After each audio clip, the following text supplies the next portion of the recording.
好啦，俾你幻想咗啦。咁翻到嚟，咁點咧？咁點咧？又如何咧？係啦我諗嗰時你已經想打爆我同美智，翻工啊，睇鋪啊，你兩個去咗邊？可以係揾唔到咧？係啊，我生個機嘛。啊，我唔想做地球人嘅嘢啊！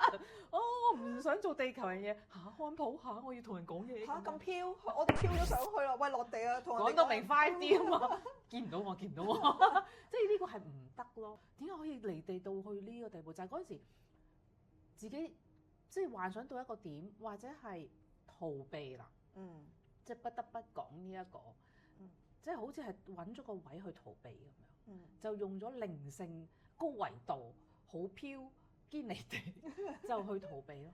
嗯唔想睇呢啲，唔想處理呢啲呢啲3D 嘅嘢啊，尤其是嗰陣時最興講呢啲3D 嘅嘢係唔啱頻，真係大鑊啦！即係呢個係好弊嘅一樣嘢，可以去到一啲嘅朝聖嘅位，嗯但係如果翻到嚟好似我咁，就差唔多掂。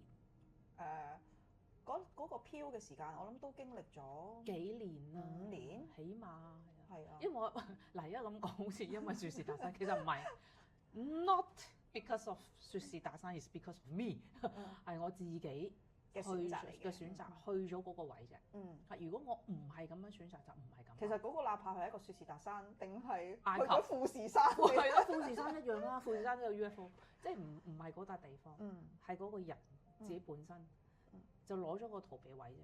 其實係咁，所以哇，我而家如實咁樣都係㗎。要生活嚟咁啊。係，因為我諗無論去邊一個地方都好啦，其實我哋翻到落嚟都係要開工，要開工，要交租，即係要食飯，即係要飲果汁，好